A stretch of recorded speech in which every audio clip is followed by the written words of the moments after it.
Welcome back to Old War Stories with Uncle Jay. This one shouldn't be as long as the others. This has to do with the bank when I was a kid.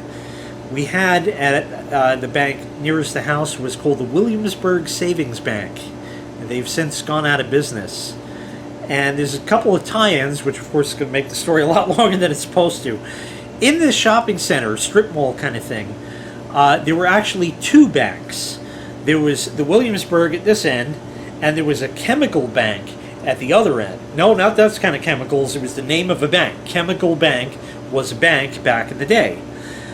Anyway, quick aside on Chemical Bank, which is a little interesting.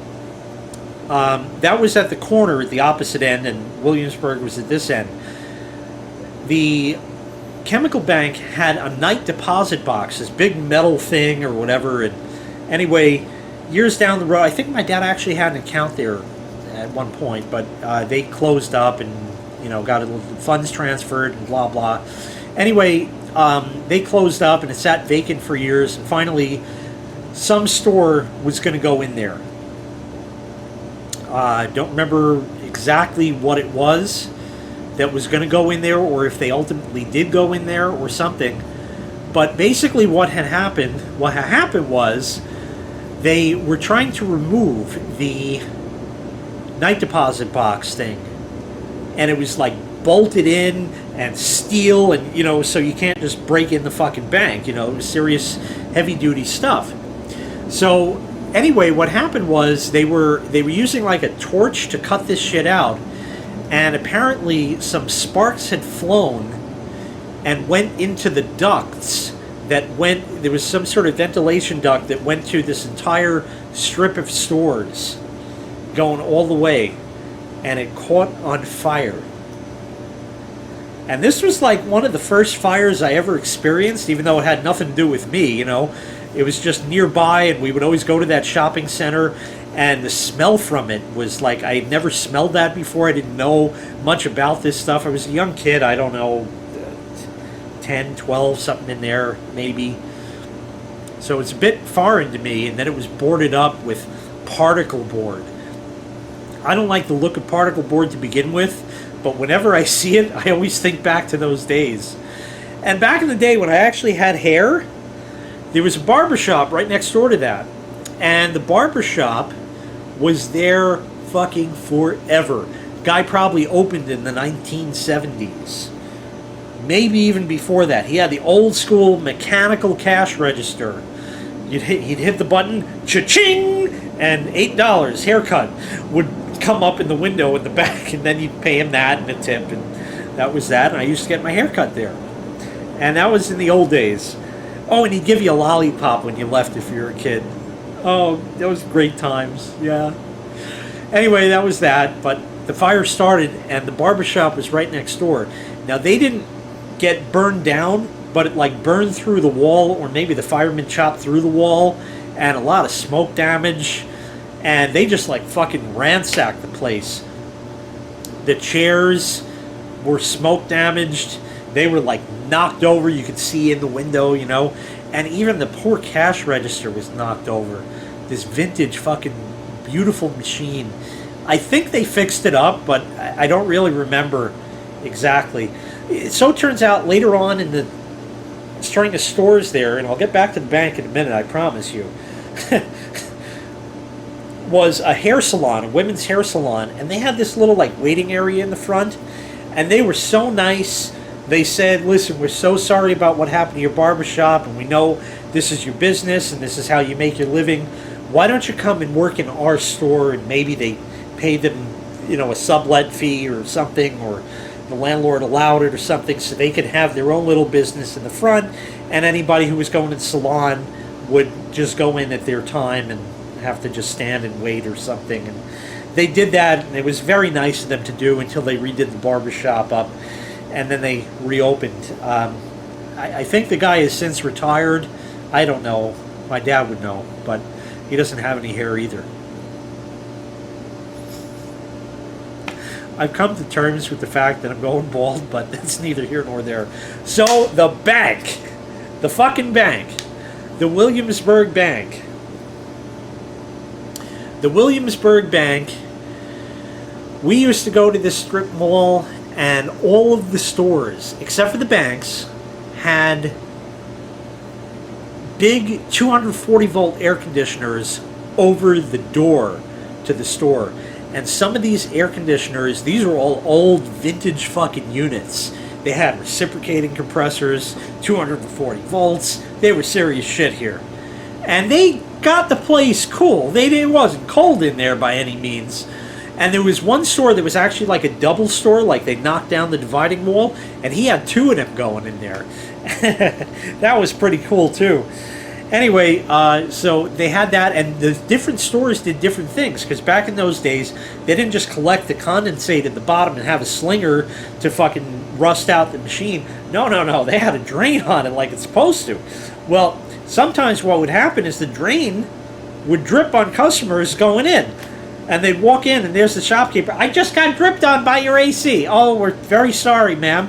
Yeah, but, it's a hot day, ma'am. It's a drop. It's going to dry up, But some people that own the stores felt compelled to do things, and they hooked a hose. One store actually had a funnel that they put over the top of the drain, and then a tube on that ran back to the door frame and then down to the ground, and it would drip out there, and you'd always see puddles of condensate when you would go there. And I remember going there, and the 77 Dodge Aspen didn't have AC in the car, hot day, windows rolled down and shit like that.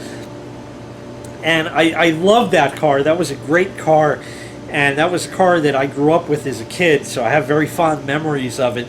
And anyway, we used to go there. Okay, we wouldn't ever drive there because it was so close to the house.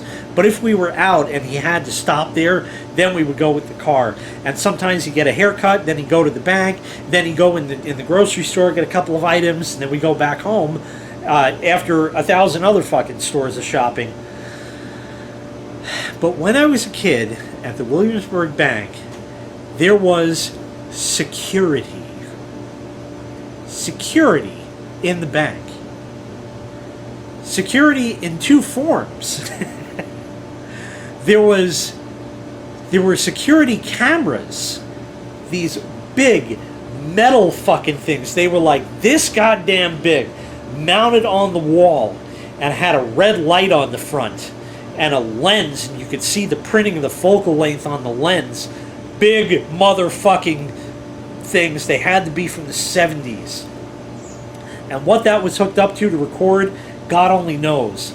I really don't know. But there were two of them, one pointing this way and one pointing this way.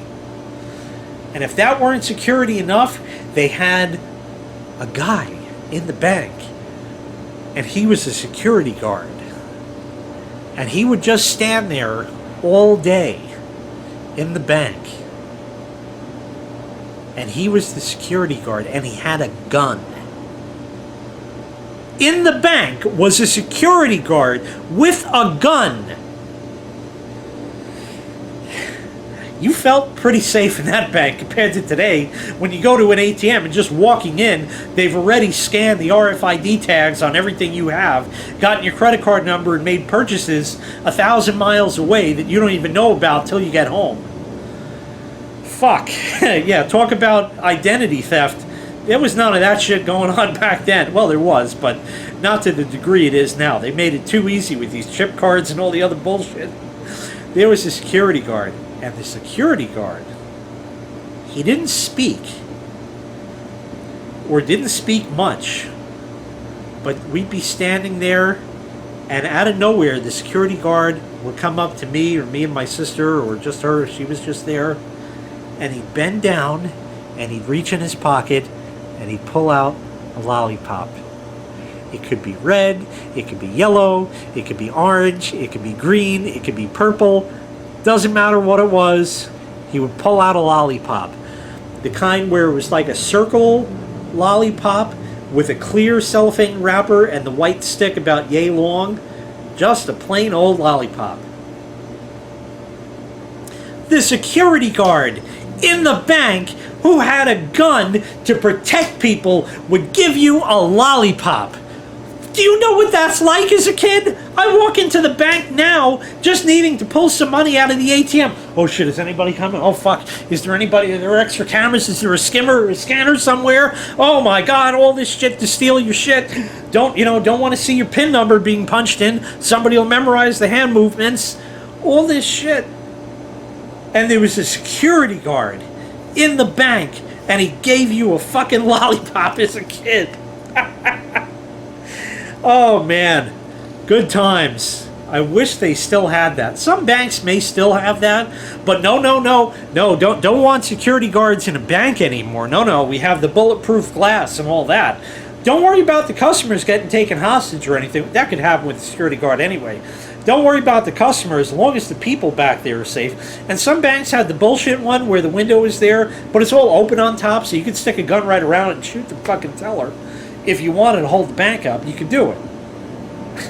Never quite understood that. But some of them have full of fucking bulletproof glass or plexiglass or whatever it is. And, yeah. Different times. Definitely different times. Because it saved them writing a paycheck. It's all about money, people. Not about a good experience, not about a good interest rate. They used to give out toasters. They used to give out blenders. They used to give out electric knives for opening an account. Now, thanks. Maybe. Your interest, 0.0002%. 0.0002%. Not 2%. Not 0.02%. 0.0002%. Yeah, it's in their interest not to give you any. Banking has changed, people. Banking has changed. But I used to go to the bank and get a lollipop from the security guard with a gun when I was a kid. Old war stories with Uncle Jay. Thanks very much for watching. Make sure you click like. Make sure you click subscribe. And take care. We'll see you next time. Bye-bye.